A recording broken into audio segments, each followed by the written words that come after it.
নমস্কার বন্ধুরা, তিন দিদির হেসেলে আরেকটা নতুন এপিসোডে আপনাদের সবাইকে স্বাগত জানাই। আজকে আমরা যে রেসিপিটা আপনাদের জন্য নিয়ে এসেছি এটা কিন্তু বিশেষ করে তাদের জন্য যারা নিরামিষ খেতে ভালোবাসেন। তবে এটাও ঠিক, মানে যা গরম পড়েছে এই গরমে কিন্তু আমি নিজেও ব্যক্তিগতভাবে মাছ মাংসের থেকে নিরামিষটাই বেশি পছন্দ করছি।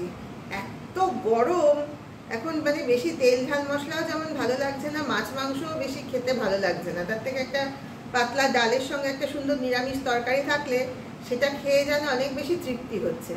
তাই আজকে আমরা আপনাদের জন্য একটা খুব সুন্দর স্বাদের নিরামিষ তরকারি রান্না করে দেখাবো।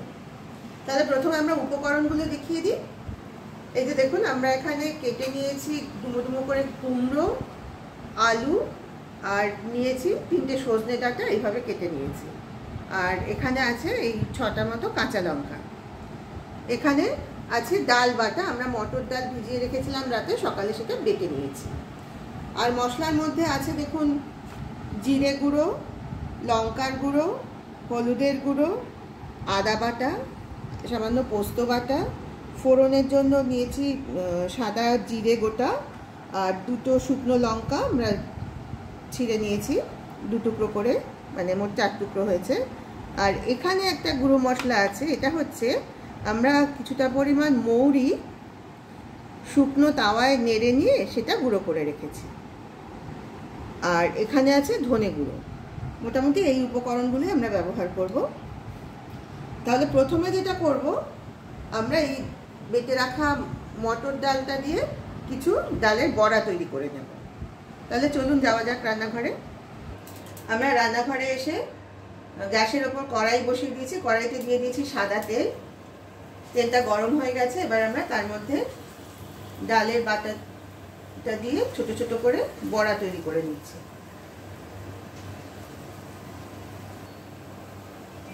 আমাদের ডালের বড়াগুলোর একটা দিক ভাজা হয়ে গেছে, এবার আমরা সবগুলো উল্টে দিলাম যাতে উল্টো দিকটাও ভালোভাবে ভাজা হয়ে যায়।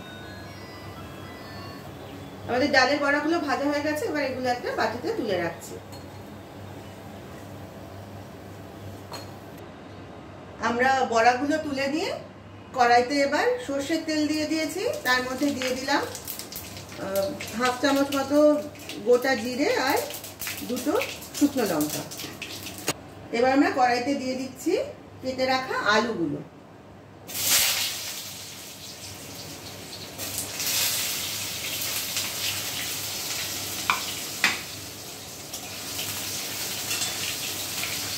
একটু নেড়ে নিয়ে আলুর মধ্যে দিয়ে দিচ্ছি পরিমাণ মতো নুন আর সামান্য হলুদ।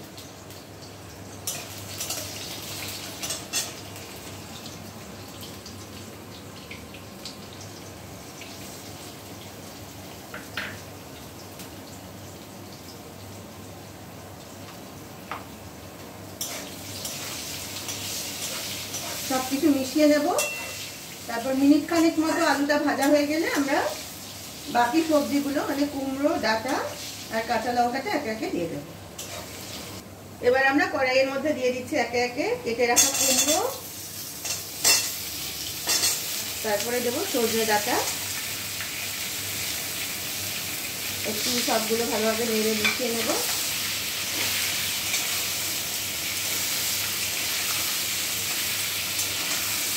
এখানে এই বাটিটার মধ্যে আমি নিয়ে নিয়েছি পরিমাণ মতো আদা বাটা আর অন্যান্য গুঁড়ো মশলা, যেমন হলুদ গুঁড়ো, লঙ্কার গুঁড়ো আর ধনে আর জিরের গুঁড়ো।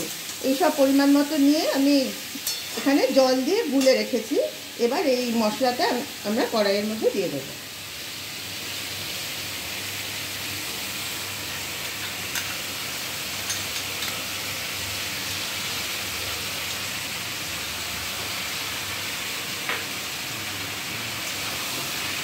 ভালোভাবে মশলাটা সবজির সাথে মিশিয়ে দেবো।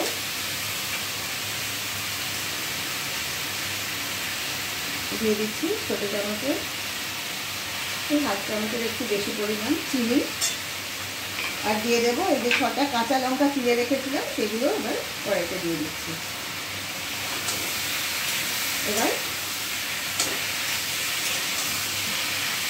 কিছুটা সময় এই সবজি আর সব মশলার সঙ্গে ভালোভাবে কষিয়ে নিতে হবে।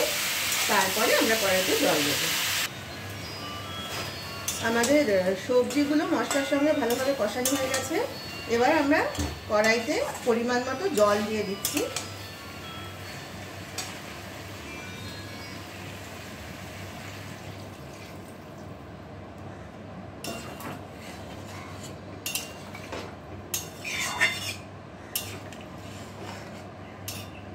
জল দিয়ে সব উপকরণগুলো ভালোভাবে নেড়ে দিয়েছি।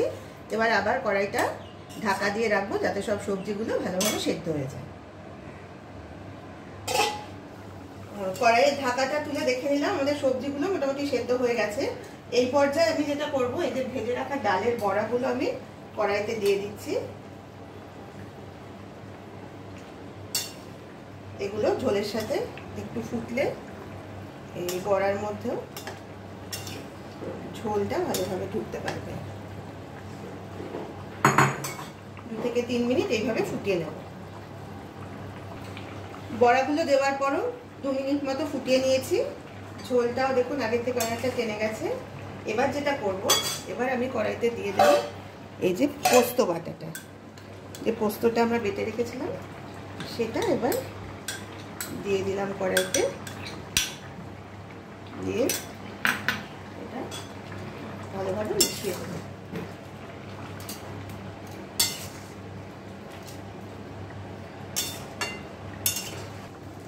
আমাদের আজকের রান্না প্রায় শেষের পর্যায়ে চলে এসেছে। দেখুন ঝোলটাও এখন অনেকটাই শুকিয়ে গেছে, খুব হালকা ঝোল রয়েছে, অল্প। এবার আমরা এই তরকারিটা নামানোর আগে আমরা দিয়ে দিচ্ছি এই যে আগে আপনাদের দেখিয়েছিলাম মৌরি শুকনো তাওয়ায় নেড়ে নিয়ে গুঁড়ো করে রেখেছিলাম, সেটা আমরা এবার কড়াইতে ছড়িয়ে দেব। তাতে একটা খুব সুন্দর গন্ধ আসবে। তারপরে গ্যাসটা বন্ধ করে দিলাম। এবার এই তরকারিটা বাটিতে ঢেলে পরিবেশন করে দিলেই হয়ে যাবে। এই যে দেখুন একেবারে রেডি হয়ে গেছে আমাদের আজকের রান্না। আলু, কুমড়ো, ডাঁটা আর ডালের বড়া দিয়ে একটা দারুণ স্বাদের নিরামিষ তরকারি। আপনাদের সবাইকে রিকোয়েস্ট করব, আপনারা অন্তত একবার হলেও কিন্তু বাড়িতে এইভাবে রান্না করে খেয়ে দেখবেন। আমার বিশ্বাস আপনাদের সকলেরই খুবই ভালো লাগবে। আর ভিডিওটা ভালো লাগলে প্লিজ একটা লাইক দেবেন আর শেয়ার করুন আপনাদের পরিচিত সকলের সঙ্গে। আর যারা যারা এখনও আমাদের এই 3 দিদির হেসেল চ্যানেলটা সাবস্ক্রাইব করেনি তাদের সকলের কাছে আমাদের অনুরোধ, আপনারা প্লিজ এই 3 দিদির হেসেল চ্যানেলটা সাবস্ক্রাইব করুন আর পাশের বেল আইকনটাকে প্রেস করুন। তাহলে যখনই আমাদের এই চ্যানেলে কোনো নতুন ভিডিও আমরা আপলোড করব তার নোটিফিকেশান কিন্তু আপনারা পেয়ে যাবেন। আজ তাহলে এই পর্যন্তই। আবার আগামীকাল আপনাদের সঙ্গে দেখা হবে একটা নতুন রেসিপি নিয়ে। সবাই ভালো থাকবেন। নমস্কার।